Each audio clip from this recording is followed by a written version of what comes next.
So hello and welcome you all to insight India and world. मेरा नाम है रोहित शाह और आज हम बात करेंगे G20 समिट पे। कोशिश करूंगा कि जो भी डेवलपमेंट G20 में हुई हैं वो सब आपको इसी वीडियो में बता सकूं, और अगर कुछ चीज़ रह जाए तो मैं उस पर अलग से डेडिकेटेड वीडियो लेके आऊँगा। और G20 के इंट्रो पे मैंने पहले से एक वीडियो बना रखा है कि वो कैसे काम करता है, कब बना था, किस लिए बना था, तो उसका लिंक मैं डिस्क्रिप्शन में दे दूंगा, जाके देख लेना। और अगर आप चैनल पर न्यू हैं तो प्लीज़ चैनल को सब्सक्राइब करना मत भूलना, और ये वीडियो पूरी देखना, बहुत इंटरेस्टिंग होने वाली है। तो चलिए शुरू करते हैं। ये पहली बार था जब भारत ने G20 समिट को होस्ट किया दिल्ली में, और भारत ने G20 समिट में पूरी कोशिश करी है कि जो ग्लोबल इश्यूज हैं उन पर डिस्कशन हो, बजाय कि सिर्फ रशिया यूक्रेन वॉर पर डिस्कशन हो, जैसे लास्ट G20 समिट में हुआ था इंडोनेशिया में। और जिस तरीके से हमारी गवर्नमेंट ने G20 को ऑर्गेनाइज किया है उसकी तारीफ दुनिया अब तक कर रही है। अब यूनाइटेड नेशन डायरेक्टर जनरल ने भी भारत की तारीफ करते हुए ये बोला कि जो भारत की थीम है वासुदेव कुटुंबकम, one earth one family one future, इस थीम से जो डिवीजन वर्ल्ड में हो रखा है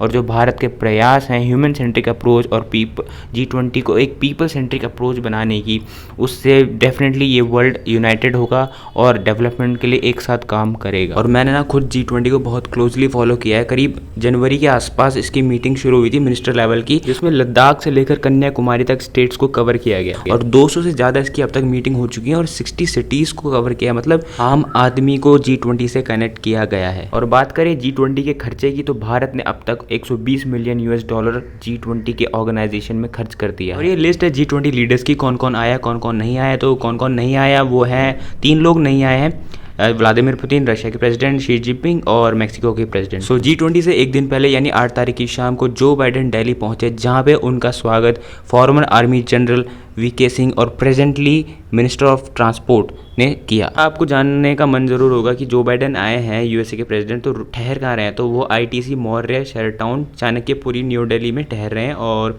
ये है वो होटल जहाँ पे वो रुक रहे हैं। उनका पूरा काफिला यहीं रुकेगा। और रिपोर्ट के अकॉर्डिंग तो सोने चांदी के बर्तन में सभी जो लीडर्स आ रहे हैं उनको सर्व किया जाएगा। तो भाई मज़े आए पूरे। तो वापस आते हैं, तो कहाँ पे थे हम। हाँ, जो बाइडेन दिल्ली पहुँचते ही PM मोदी से 1-to-1 बायलैटरल मीटिंग के लिए निकल पड़े, जहाँ पे उन्होंने बहुत सारे पैक्ट और डील्स पे एग्रीमेंट किया, और उनमें से कुछ इंपॉर्टेंट एग्रीमेंट्स मैं आपको बता देता हूँ, और बाकी आप व्हाइट हाउस की वेबसाइट पर भी जाके पढ़ सकते हैं।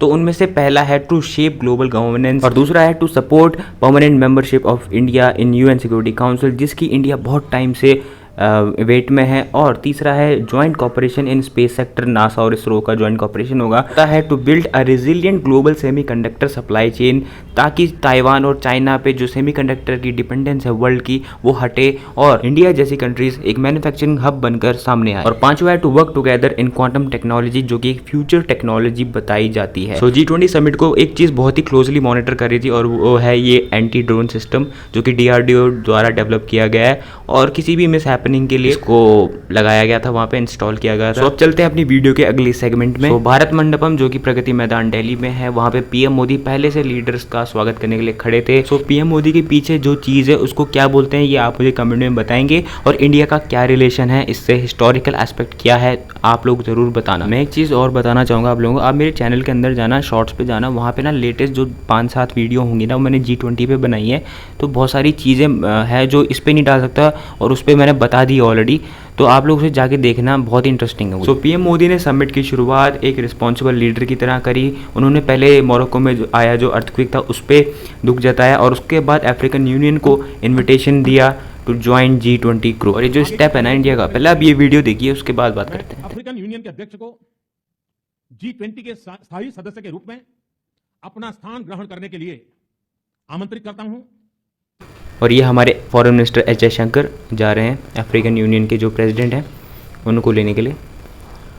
और आप तालियों की आवाज़ सुनिए यहाँ, ये है ये ना अफ्रीका कभी ग्रेटफुल रहेगा इंडिया का, हमेशा कभी भूलेगा नहीं कि हाँ इंडिया ने एफर्ट दिखाया था, वरना बहुत मुश्किल था, क्योंकि अफ्रीका पे कभी ध्यान नहीं गया, अफ्रीका को एक्सप्लॉइट ही किया गया अब तक, उसके जो मिनरल हैं रिसोर्सेज है उसको यूज़ किया गया, पर अफ्रीका का डेवलपमेंट कभी नहीं हुआ। और जो हमारी गवर्नमेंट की टैग लाइन है सबका साथ सबका विकास, उसका इम्प्लीमेंटेशन हमने एक वर्ल्ड स्टेज पे भी देखा। अफ्रीका के लिए ये बहुत बड़ी बात है, क्योंकि अफ्रीका यूनियन में करीब 55 कंट्रीज़ हैं जिनको अब एक ग्लोबल स्टेज पे रिप्रेजेंटेशन मिलेगी। हाँ वो ब्रिक्स और UN वगैरह के पार्ट हैं, पर वहाँ पे उन पे इतना ज़्यादा एक्सपोजर नहीं है। यहाँ पे उनको बहुत ज़्यादा उम्मीदें हैं यहाँ पे पैसा बड़ा ग्रुप है, बहुत सारा पैसा आएगा, सब कंट्रीब्यूट करेंगे डेवलपमेंट और इंफ्रास्ट्रक्चर के लिए, है ना। तो अब बात कर लेते हैं दिल्ली डिक्लेरेशन की। तो G20 की हिस्ट्री में पहली बार हुआ है कि 100% कंसेंसस के साथ एक डिक्लेरेशन पास हुआ हो, और हमारे G20 के शेरपा अमिताभ कांत ने भी ये शेयर किया है कि 100% के साथ जियो पॉलिटिकल इशू और डेवलपमेंट पास हुए हैं। लेकिन इसके पीछे भी एक कहानी हुई है, क्योंकि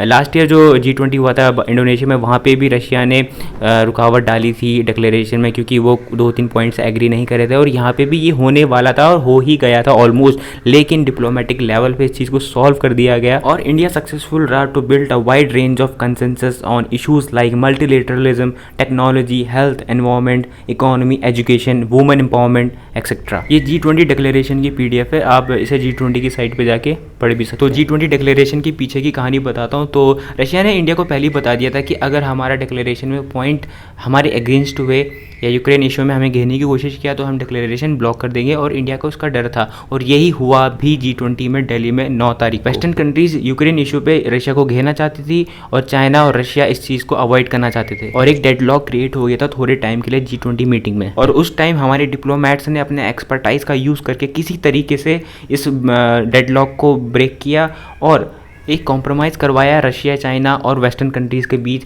जिसमें सभी सहमत भी हुए, और तब जाके मैं आपको बताऊं तो अगर दिल्ली डिक्लेरेशन और बाली डिक्लेरेशन में कंपैरिजन किया जाए तो दिल्ली डिक्लेरेशन में यूक्रेन पे ज़्यादा ध्यान नहीं दिया गया, 5 से 6 बार वर्ड यूज़ हुआ, और बाली डिक्लेरेशन में करीब 50 से ऊपर बार वर्ड यूज़ हुआ, और इससे रशिया भी फ्रस्ट्रेट हुआ था। तो आई थिंक ये रशिया के लिए इंडिया का डिप्लोमेटिक गिफ्ट है कि जैसा रशिया चाहता था वैसा हुआ है G20 में। हाँ, पुतिन नहीं आए हैं, लेकिन अब पुतिन को पता चल गया हो कि इंडिया जैसा फ्रेंड बहुत कम लोगों को मिलता है, और ये डिप्लोमेटिक जीत का शायद क्रेडिट आई थिंक मैं एस जयशंकर जी को दूंगा और NSA अजीत डोभाल को, क्योंकि इन दोनों ने मिलकर जो डिप्लोमेसी करी है ग्लोबल स्टेज पे, उससे इंडिया की इमेज बहुत ज़्यादा स्ट्रांग बन गई है आने वाले कुछ सालों के लिए। ऑब्वियसली PM मोदी का भी इसमें हाथ है, क्योंकि एक स्ट्रांग पॉलिटिकल विल होना बहुत ज़रूरी है, तभी आपके नीचे वाले जो काम करने वाले हैं वो एक अच्छे तरीके से काम करेंगे। मैं इस G20 समिट को ना a perfect blend of Jio politics और जियो इकोनॉमिक्स बोलूँगा। मुझे पता है आप सोच रहे होंगे जियो इकोनॉमिक्स तो पहली बार सुना, ये क्या है? तो जियो इकोनॉमिक्स जियो पॉलिटिक्स का ही एक पार्ट है, जिसमें ट्रेड और इकोनॉमी पे ज़्यादा ध्यान दिया जाता है, जैसे कि इस G20 में हुआ, लाइक इंडिया मिडिल ईस्ट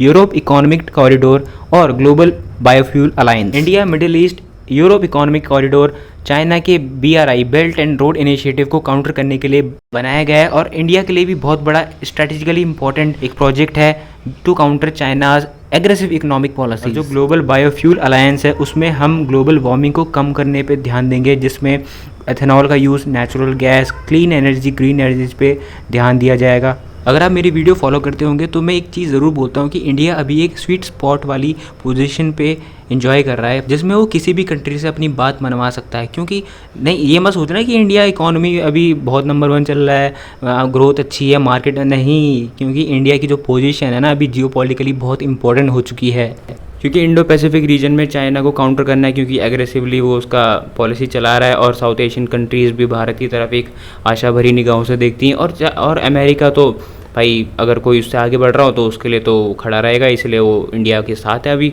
आने वाले 5-10-20 सालों तक आराम से। इंडिया इस रिलेशन पे भी मैं एक वीडियो लेकर आऊँगा, और आई होप कि आपको पता चल गया हो कि कैसे ये G20 इंडिया के लिए एक मेजर डिप्लोमेटिक जीत हुई है। So this is the end of the video, और आपको वीडियो अच्छी लगी हो तो चैनल को सब्सक्राइब कीजिए। थैंक यू, जय हिंद।